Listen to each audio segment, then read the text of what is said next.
सीखें वर्कशीट क्रमांक 16। गतिविधि का नाम कौन वजनदार है, उपावधारणा वजन का अनुमान। यहाँ पे हम खिलौना तराजू बनाएंगे और खिलौना तराजू की सहायता से जिस प्रकार से हमें वस्तुएं दी गई हैं उनको तोलेंगे। जैसे हम एक पलरे में रखेंगे पेंसिल और दूसरे पलरे में कोई से भी बीज हम रखते जाएंगे और ये कितने बीजों का वजन एक पेंसिल के वजन के बराबर होगा उसको खिलौना तराजू बना लिया है। तराजू के दोनों पलरे बराबर हैं, बराबर ऊंचाई पर हैं। अब यहाँ पे हम इस खिलौना तराजू की सहायता से दी गई वस्तुओं का वजन करके लिखेंगे। तराजू के एक पलरे में हम पेंसिल रखते हैं तो वो पलरा नीचा हो जाता है। अब दूसरे पलरे में हमें बीज रखने हैं, तो यहाँ पे मैंने कुछ बीज ले लिए हैं जिनको मैं थोड़ा थोड़ा करके अभी देखिए बीजों को थोड़ा थोड़ा करके मैं अब डालता जाऊँगा। यहाँ पे मैंने 7 बीज डाल दिए हैं जो कि बल्लर के बीज हैं। देखिए पलरा ऊंचाई पे आ रहा है, हम देख सकते हैं थोड़ा सा अंतर है। अब पलरे लगभग समान ऊंचाई पे आ गए हैं। एक पेंसिल का वजन 12 बीजों के वजन के बराबर है। तराजू के दोनों पलरे बिल्कुल समान हो गए हैं। हमने यहाँ पे देखा एक पेंसिल का वजन 12 बीजों के वजन के बराबर है। इसी प्रकार से हम अन्य वस्तुओं का वजन भी कर लेंगे। एक रबर का वजन 3 पेंसिलों के वजन के बराबर है, तब इसी प्रकार के 5 रबर का वजन 15 पेंसिलों के बराबर होगा। यहाँ पर हम देखते हैं तराजू के एक पलरे पर स्केल रखा हुआ है। अब दूसरे पलरे में हम कुछ बीजों को डालते हैं। 3, 4, 5। अभी भी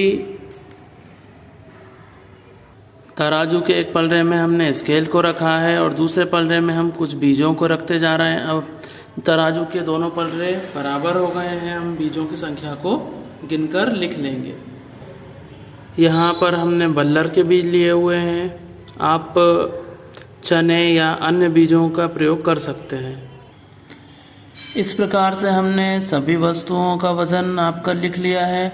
आप भी अपने बनाए हुए तराजू से सभी वस्तुओं का वजन को तोलकर देखें।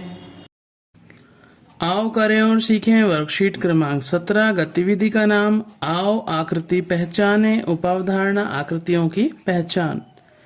यहाँ पे हमें कुछ आकृतियाँ दी गई हैं और हमको इन आकृतियों के सामने यहाँ पर इन आकृतियों जैसी आकृतियों के नाम लिखने हैं। जैसे हम देख सकते हैं ये एक वृत्त है, तो और कौन कौन सी चीज जो आपने देखी हैं जो इस आकृति के जैसी हैं उनके नाम हम यहाँ लिख लेंगे। यहाँ पर हमने वृत्त जैसी आकृतियों के नाम लिखे हैं। इस आकृति को वृत्त कहा जाता है। और चूड़ी वृत्त के समान होती है, गोल रोटी होती है, ढक्कन होता है। इसके अलावा आप गेंद भी बोल सकते हैं कि गोल होती है या वृत्त के आकार की दिखती है। अब हम अगली आकृति है वर्ग, तो हम इसके जैसी लिखने वाली वस्तुओं के नाम लिख लेंगे। यहाँ पर हमने सभी आकृतियों के नाम लिख लिए हैं। वर्ग के समान कौन कौन सी आकृतियाँ होती हैं, तो कैरम बोर्ड, पेंटिंग, डाइस। इसी प्रकार से आयत के समान कौन सी आकृतियाँ होती हैं, तो दरवाजा, किताब, मोबाइल। त्रिभुज के समान समोसा, कुछ खिलौने, टाइल्स। इसके अलावा बहुत सी आकृतियों के और नाम हो सकते हैं। आपके अनुसार जो आकृतियां देखी हैं उनके नाम यहाँ पे लिख सकते हैं। आओ करें और सीखें वर्कशीट क्रमांक 18। गतिविधि का नाम आओ आकृति पहचाने, उपावधारणा आकृतियों की पहचान। यहाँ पे एक कहानी के माध्यम से आकृतियों के नाम बताए गए हैं। आपको यहाँ पर दी गई आकृति के नाम लिखना है। जैसे यहाँ पे दिया गया है ये, तो आप यहाँ पे लिख सकते हैं आयत, ये है त्रिभुज, वृत्त। इसी प्रकार से जहाँ जहाँ पर भी आकृतियाँ दिख रही हैं हमें वहाँ पर इनके नाम लिखने हैं। तो चलिए नाम लिख लेते हैं।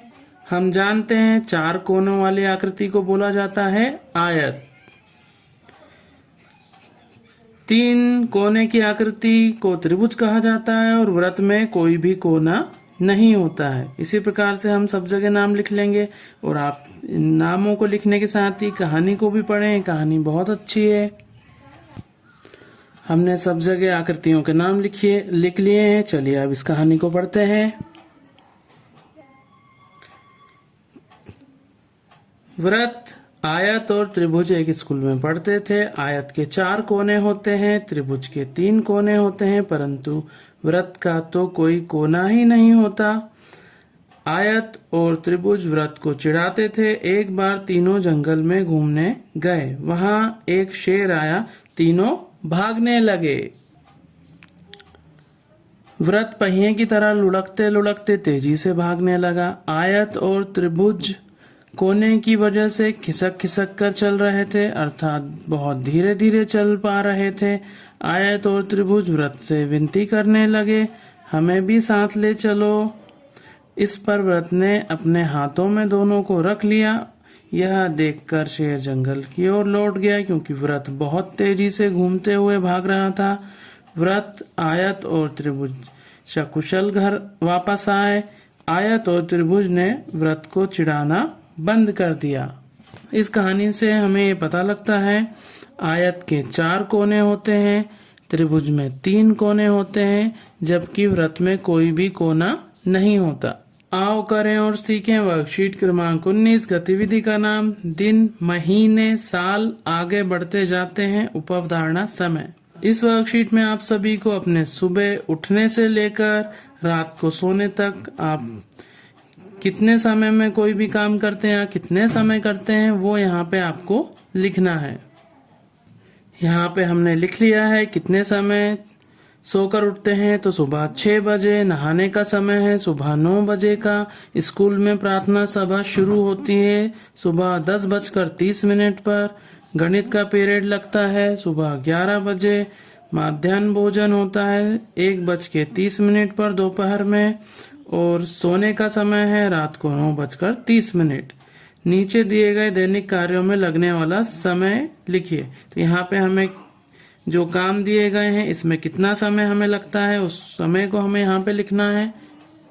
यहाँ पे हमने लिख लिया है किस गतिविधि में कितना समय देते हैं। जैसे ब्रश करने में 10 मिनट का समय, नहाने में 15 मिनट का समय, भोजन करने में 15 मिनट का समय। गणित का पीरियड 45 मिनट का रहता है। स्कूल में 6 घंटे तक रहते हैं लगभग। घर में 2 घंटे पढ़ाई करते हैं। सोते हैं 8 घंटे लगभग। और खेलने का समय है 2 घंटे लगभग। इस प्रकार से आप भी अपने दिनचर्या में जितने समय में जो काम करते हैं और जिस समय, वो सब लिख लेंगे। आओ करें और सीखें। वर्कशीट क्रमांक 20। गतिविधि का नाम दिन, महीने, साल आगे बढ़ते जाते हैं। उपअवधारणा समय। इस वर्कशीट में भी हम समय से संबंधित चीजों के बारे में सीखेंगे। यहाँ पे हमें सितंबर 2019 का 1 महीने का कैलेंडर दिया हुआ है, जिसके अनुसार हमें यहाँ पे तारीखें, दिन, सप्ताह जो भी हैं उन्हें लिखना है। तो चलिए लिख लेते हैं। सितंबर माह में कितने सप्ताह हैं, तो हम यहाँ से गिनेंगे। एक सप्ताह में 7 दिन होते हैं, तो यहाँ पे हम गिन लेते हैं। एक सप्ताह 2, 3, 4 और ये 2 दिन ऊपर हैं, तो ये 5वां सप्ताह। तो सितंबर माह में होंगे 5 सप्ताह। हम जानते हैं, यहाँ पे देखिए सप्ताह का पहला दिन होता है सोमवार। सोमवार के बाद कौन सा दिन आता है, हम यहाँ उन दिनों को लिख लेंगे। दिए गए मासिक कैलेंडर के आधार पे हमने सारी जानकारियों को यहाँ भर लिया है। रविवार के बाद आता है सोमवार, बुधवार के बाद आता है गुरुवार, मंगलवार के पहले सोमवार आता है, रविवार के पहले शनिवार आता है। आज का दिन है मंगलवार। आपका जन्मदिन जिस भी माह में आता हो, आप यहाँ पे वो माह लिख लें। सोमवार से 7 दिन बाद कौन सा दिन आता है, तो यहाँ सोमवार से आप शुरू कर सकते हैं गिनना। 1, 2, 3, 4, 5, 6, 7 और 7 दिन बाद फिर से सोमवार आएगा। 5 सितंबर किस दिन था, तो यहाँ हम देख लेते हैं, गुरुवार का दिन है।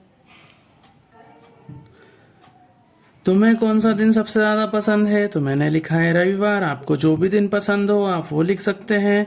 वर्ष का पहला माह जनवरी होता है। वर्ष में 12 महीने होते हैं। गर्मियों का अवकाश मई और जून माह में मिलता है। गणित दिवस दिसंबर माह में मनाया जाता है। भारत के महान गणितज्ञ श्रीनिवास रामानुजन जी जो हैं, उनका जन्म दिसंबर माह में हुआ था। उन्हीं को सम्मान देते हुए दिसंबर माह में गणित दिवस मनाया जाता है, क्योंकि उन्होंने गणित के क्षेत्र में अतुलनीय योगदान दिया है। अगला माह अक्टूबर है। 31 दिन वाले महीनों के नाम तो जनवरी, मार्च, मई, जुलाई, अगस्त, अक्टूबर और दिसंबर है। अगर आपको ये वीडियो पसंद आए तो चैनल को ज़रूर लाइक, शेयर और सब्सक्राइब करें।